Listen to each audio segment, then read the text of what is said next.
So many people are leaving. Jesus. Hi, where are you going?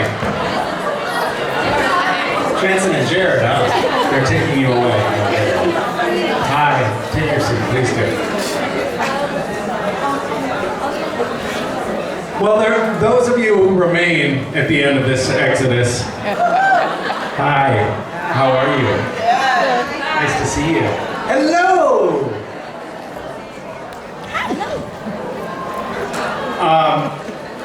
Oh, hi, Mom. How's it going? Good. How are you? Good, good. So nice to be back in Rome. Woo! I've missed you. Holy shit, literally everyone is leaving. What is happening here?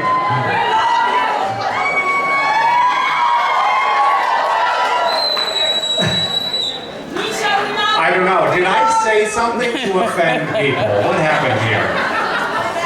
Hello, goodbye, goodbye. It's been wonderful. What's that? The important people are still here. Thank you all for staying. I remember joining Supernatural. I didn't know that I was joining the show, so I thought I was just like gonna be there for a couple of days. I didn't really even need to bother to get to know these guys because I was just gonna film a couple of scenes and then be gone, you know.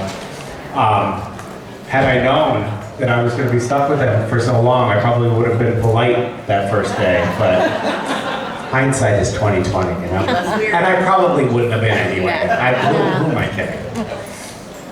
Do you have questions for me? I do, Misha, yes. Hello. So obviously on Wednesday we get your episode of The Boys. Oh, yes. Yes. And we've obviously seen you in the trailer. Yes. Being choked out by a soldier boy. I just wanted to know what your experience was on set, working with The Boys and just in general. Well, when we filmed, we had a sequence of scenes that were all filmed in this big mansion. And actually the house itself that we were filming in Toronto, I think it was like a $50 million house. Which surprised me because like if you have a $50 million house, you probably don't have to rent it out to a TV show. Like you probably have so much money at that point that you're not trying to make a couple of extra bucks. But so it's in this giant house, which is actually Jared's character's house. I'm spoiling things. Yeah. Fuck! That's the first time I've done that. I've been so good up until now. So we're filming in this giant house, and we are descending down the stairs. There's this giant interior stairwell that goes into this big atrium in the house. And Jared Jensen and I are descending the stairs to the area, the big room that we're going to film in that day. And the crew is already down there. They've been getting set up for some time. And we're walking down the stairs. And Phil Segresha, who directed lots of episodes on Supernatural, he was our producer-director on Supernatural. He's also the producer-director on The Boys, and he's directing this episode. And Eric Kripke is there as well. And we're coming down the stairs, and Phil says, Jared Jensen, Misha, before we get started, I just want you to apologize to everyone. And I think that set the tone very nicely for our time on set together. It was great. It was great to be reunited and actually get to play different characters. It was kind of weird. And then there was a moment when Phil said, okay, now just do the scene as Sam, Dean, and Cass. And so we got to just settle back into our old roles. But it was great. I can't wait for Wednesday. Yeah, me too. Well, I hope Are you guys gonna watch it on Wednesday? Yeah. I hope the makes the blooper reel with you as Sam, Dean, and Cass. What's that? I hope the Sam, Dean, Cass moment makes it on the blooper reel. Yeah, I hope so too. I hope they release that. Yeah.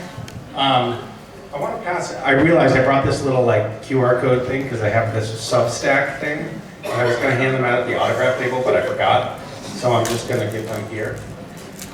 You can scan this and come find me online.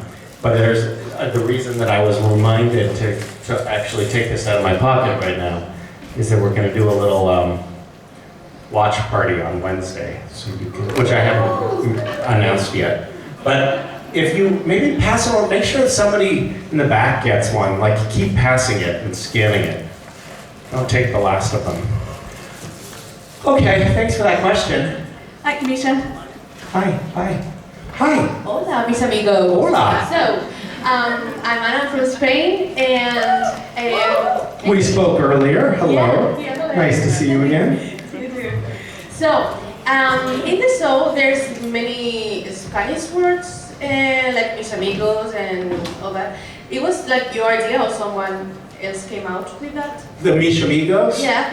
That was Ben Edlund's idea. So funny. He was, I think at the time I had Misha's Minions on Twitter, which was a stupid thing that I said at one point, and then it just became a thing, and I got stuck with it. And so he was satirizing, Ben Edlund, who wrote that episode, which was the French Mistake, he was satirizing me, making fun of me, and he had me on Twitter talking to my fans and calling them Misha Amigos.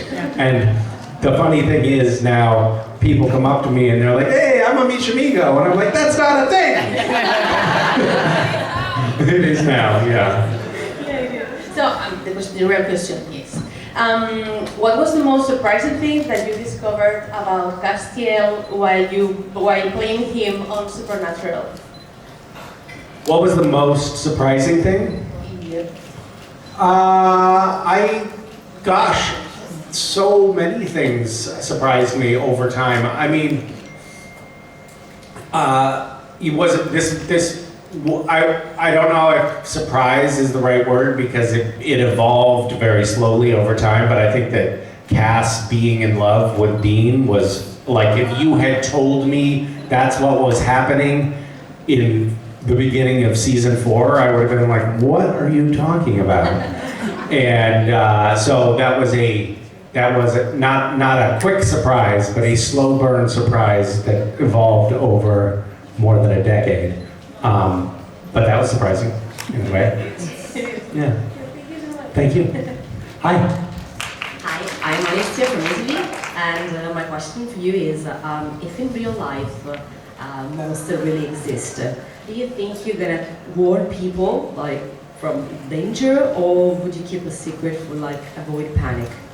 If monsters really existed in real life, Yes. would I warn people about it, or would I not create panic and Yes, just because keep it the quiet? show, they know about monster existence, but they didn't tell people. I mean, Like Sam and Dean weren't out in the open about it. I think it's a different situation out in the real world because there's a value in trying to let people know. Like, for example, Donald Trump is a monster.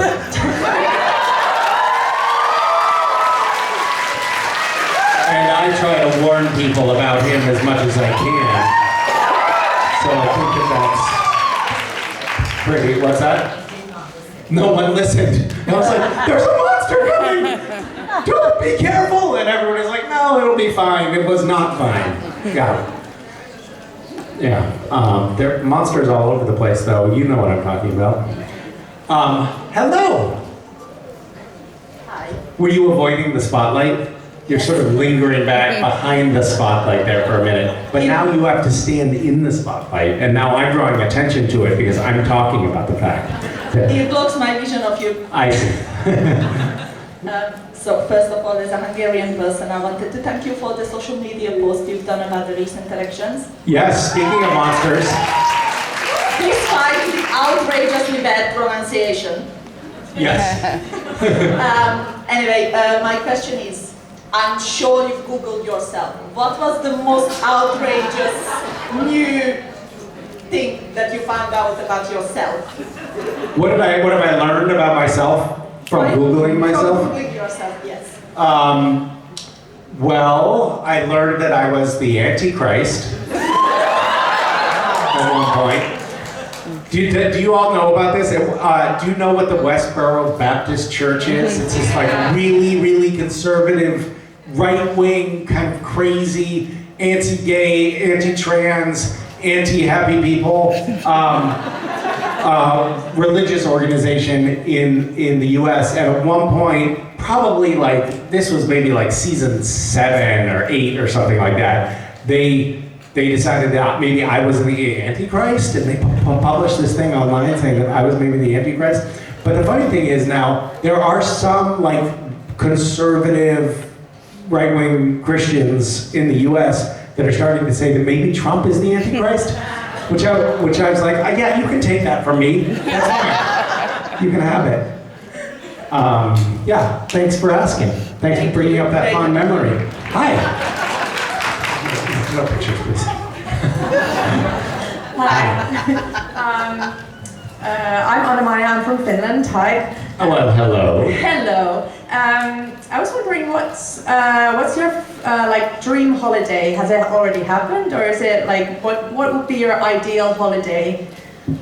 I don't know. I mean, I wanted to go to Lapland in like northern Scandinavia at some point to see the aurora borealis.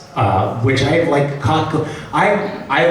kind of obsessed with the aurora, and I've seen it in really like the wrong, not perfect conditions. I've never like soaked up a beautiful aurora, so that sounds like a great holiday to me. I fly, to Europe for conventions fairly often, and I was flying back. I guess I was flying to Europe on the red eye. And the flight attendant, when we landed, she was Eastern European, and I remember she was like, you're kind of good luck for me.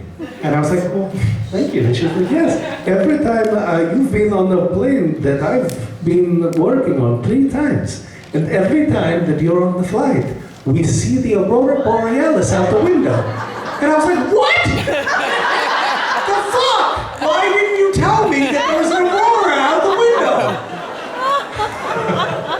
I was so mad. Then the pilot gets on the intercom, the whole flight, like, ladies and gentlemen, please fasten your seatbelts. What about, ladies and gentlemen, there's an aurora out the window. Wake up, go look at it. So, anyway, thanks for bringing that up. It made me angry.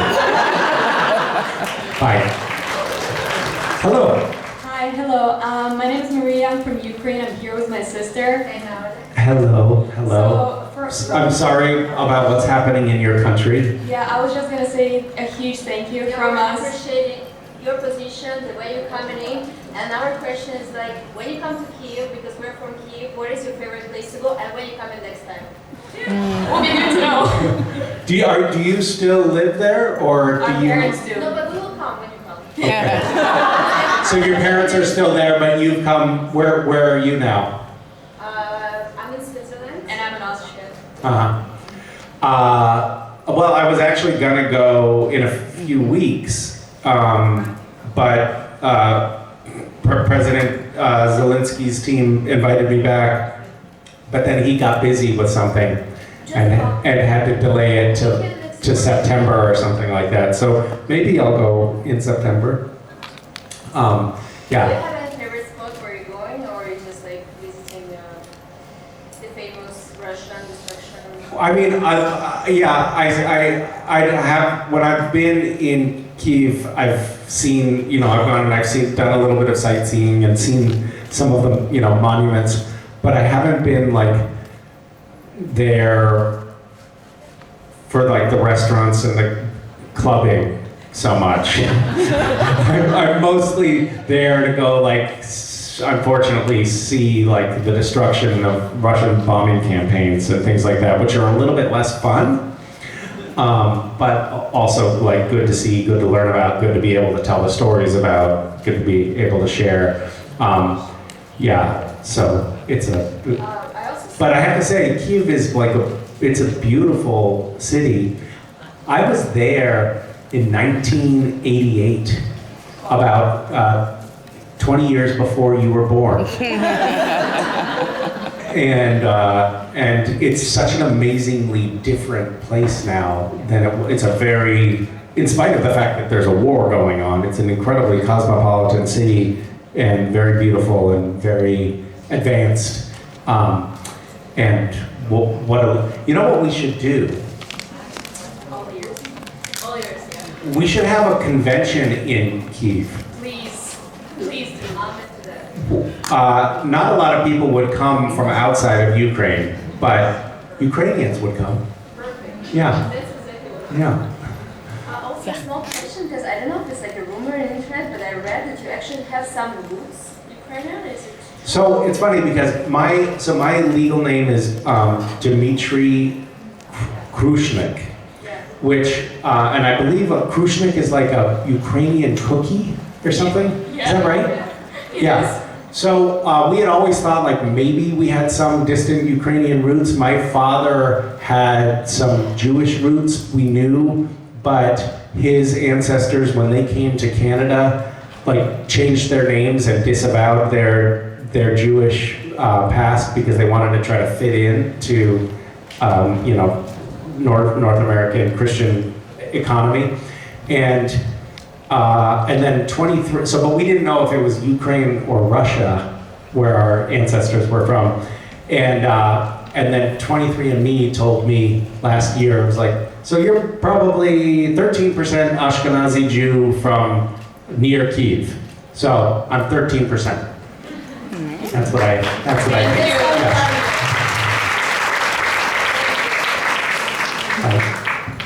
Hi. My name's Zoe, I'm from the UK. I just wanted to ask you, out of all the characters that you've played, have you learned anything from any of them? And if you have you implemented that in your daily life at all? I would say that you learn different things from the different characters. Like every character that you immerse yourself in, it provides you a little bit of insight into humanity. I've learned a lot of different things, but I think that probably the most profound thing that I learned, unfortunately, was by playing a real-life serial killer in a terrible independent movie. And this guy was just like a sadistic, twisted, murderous monster. And in playing the role, I was like, when I got the role, I was like, they cast the wrong person. Like, we're gonna get into filming this, and they're gonna realize that like, this guy doesn't have any. I just don't have. I never get in fights. I never raise my voice. Like, I'm just not that person. This is not gonna work. And as we got into the filming, I found that there was like somewhere buried deep in my psyche, like a pathway to those darker places, and it could be switched on, and it could feel real to me, like those sort of heightened, aggressive, horrible emotional states, and that just like gave me a lot of insight, because I always wonder about, like you think about in Rwanda, the Hutus and the Tutsis, and how is it possible that somebody could just like all of a sudden go from living harmoniously with their neighbors for their entire lives and then one day just take up a machete and start killing them? Like, how is it possible that we have that switch that flips in our brains? How is it possible that people who are normally peaceful, happy, well-adjusted humans can then just pick up a gun and go shoot somebody because you're in a war? Like, what is it that enables us to step into that other role where you're doing horrible things? And playing that role provided insight. It's like, oh, that is a thing that we have this capacity for. We have this capacity to just step into the mode of killer, which is so bizarre to know that that's, I think, late, like it's turned off most of the time for us. But it's still in there somewhere.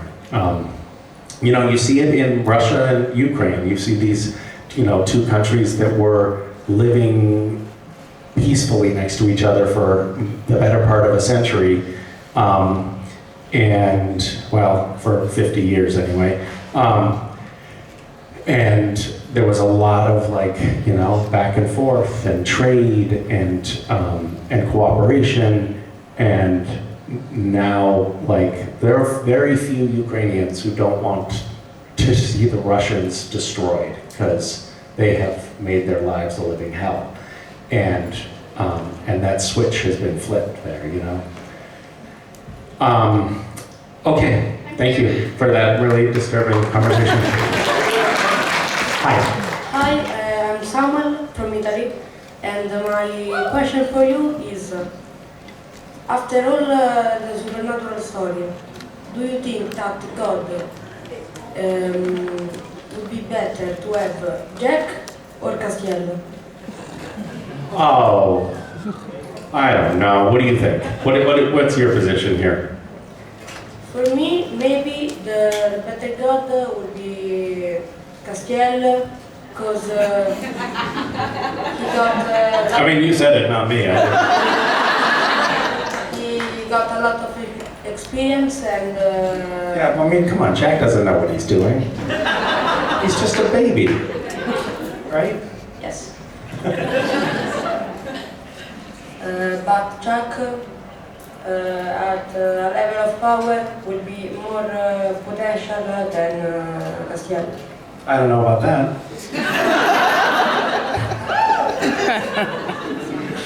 I don't know where you get that idea. This is a good question, though. Yeah. Do you spend time working on these kind of questions? No. No. Yeah. Me neither. How old were you when you started watching Supernatural? I actually finished the whole series 3 days ago. Oh my God! So you were like cramming for an exam. You're like, oh shit, it's coming. I have to. Mom, I'm sorry, I can't do my homework. I have to watch the rest of Supernatural. How many episodes were you watching a day? Maybe 2 or 3. Do you think? I mean, it's hard to say at this stage, but do you think now that it will have caused lasting brain damage? No, really. That's amazing. You must be very strong.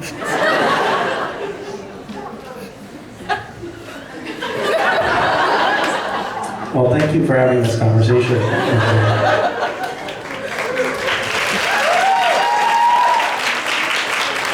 I think you would make a good God. I think you would make a good God. Yeah. Thank you. Is that something that you've thought about a little bit? Well, maybe spend some time thinking about that. Like, what would you do as God? Because, it seems like maybe the office is vacated right now. I don't know what's going on up there, but maybe you... God is a woman? Well, perhaps God could transition.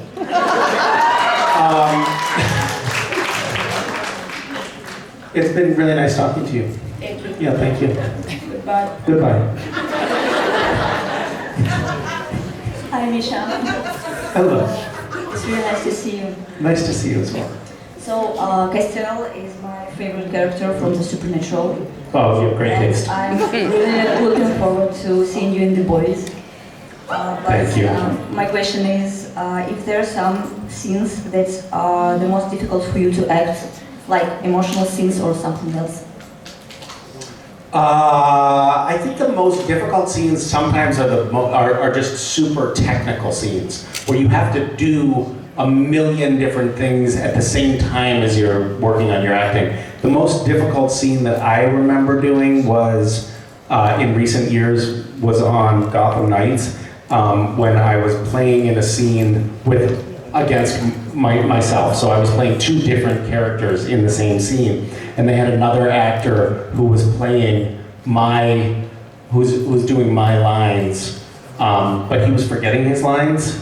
So then I would have to say my line, then remind him of what his line was, and then also remember all of the business in the scene. You know what business is? It's like where you take, in acting they call it business, but it's like when you take a drink out of your glass of bourbon, right? When you're in a scene, you have to take the drink at the same time in the scene every time. So it's like if you say a line of dialogue and then you take a sip, you have to do that in every take that you do on the scene. So you have to remember everything that you do. You have to, if you're gonna turn and walk to the right, you have to turn and walk to the right at the same time in the dialogue in every scene. So remembering all those details, when you start to have a lot of action and you're doing a lot of things, you have to tie it to the dialogue.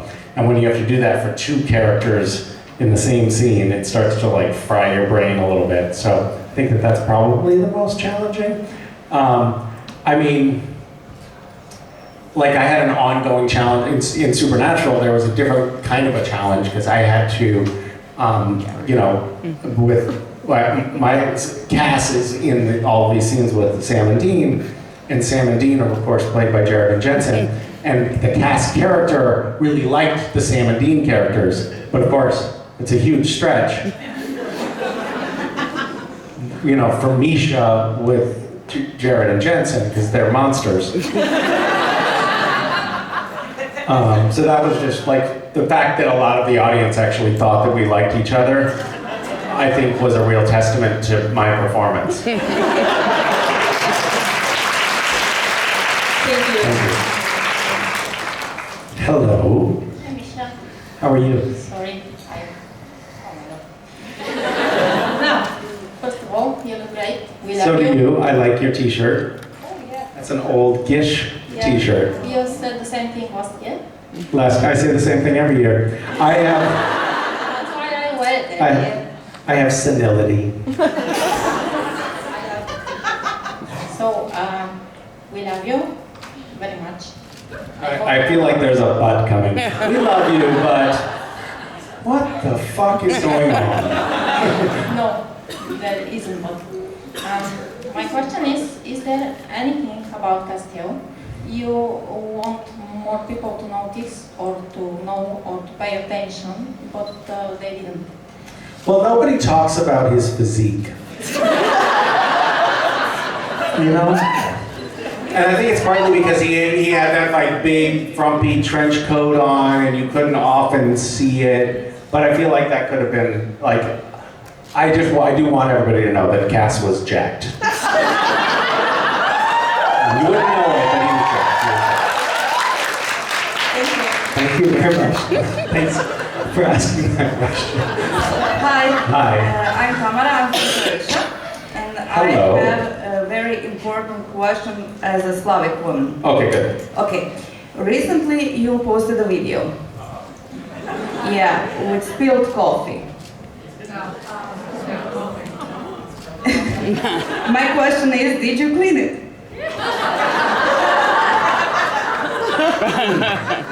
I don't recall.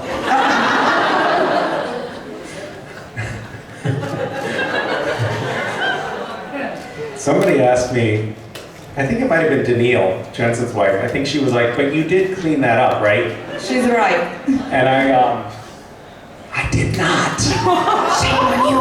I know. I knew I was being a bad person when I did it. I knew I was being a bad person when I posted the video. I knew I knew. But also, like, that's a broken coffee machine. It wasn't my fault. And I think I needed to draw attention to the problem for them.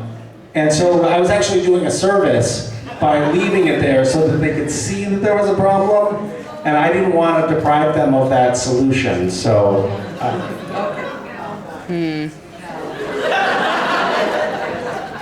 yeah, I cleaned it up. Yeah, now I remember. That's right. Okay, thank you very much. Thank you. Hi. Hi, Misha. I'm Niki from Bulgaria. Hello. So my question is, we saw that you were on holiday in Turkey, but have you been any other places? No, that's the only place I went. Okay, but at any point, have you been anywhere around the area? Anywhere else that I went other than Turkey? No, yeah. I was in, well, right before I was in Turkey, I was in Rhodes, Greece. Mm-hmm. So that's the other place that I was on that trip. Yeah. Turkey was so beautiful. Where are you from? Bulgaria. Okay. So we are neighbors. I have not been to Bulgaria. Although I plan to go to Bulgaria. I was talking about going to Bulgaria last night. That's true. There's a TV project that I'm hoping that they pick me for. And if they do, I would go to Bulgaria in a little while, and if that worked out. So I hope it happens. We hope to. Yeah. But what's it like? Is it nice? Yes, it's very nice. We Is it? have sea, we have mountains, so you'll like it. You have all the things that countries have. That's amazing. Well, Yeah. some countries don't have sea, so. That's true. Okay, fair enough. Well, I feel like this is an invitation. I feel like you just invited me to Bulgaria, and I'm going to take you up on it. So thank you for that. Thank you. Hello. Hello, Misha. I'm Michelle from Bologna. And Hello. I just wanted to thank you first because all that you do for the support about mental health that matters is just so close to me.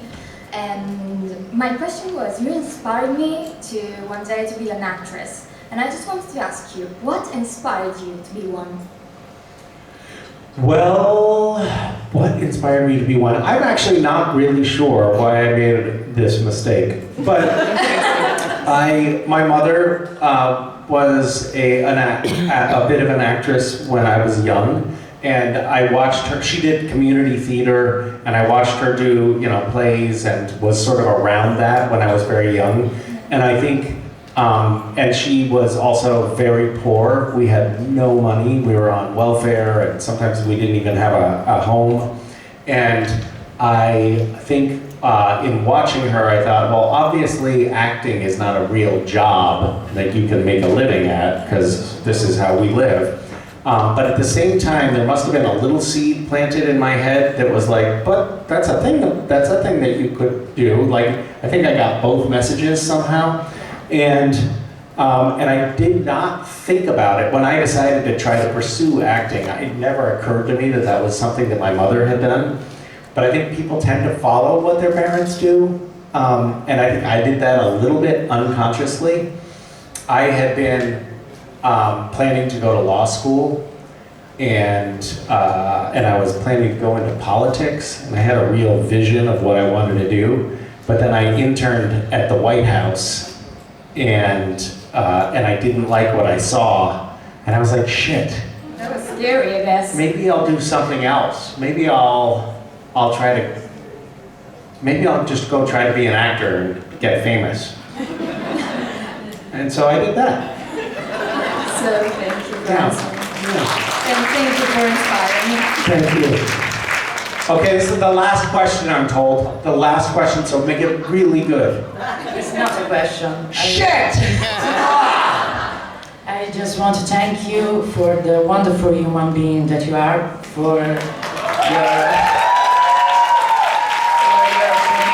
commitment in the defense of the weakest, in politics, human rights, for the animals. You are a very, really beautiful person. Thank you. That was a beautiful last question. I'm so glad that we had time for your question. Thank you for your kind words. Really appreciate your sweetness. Thank you all. Bye.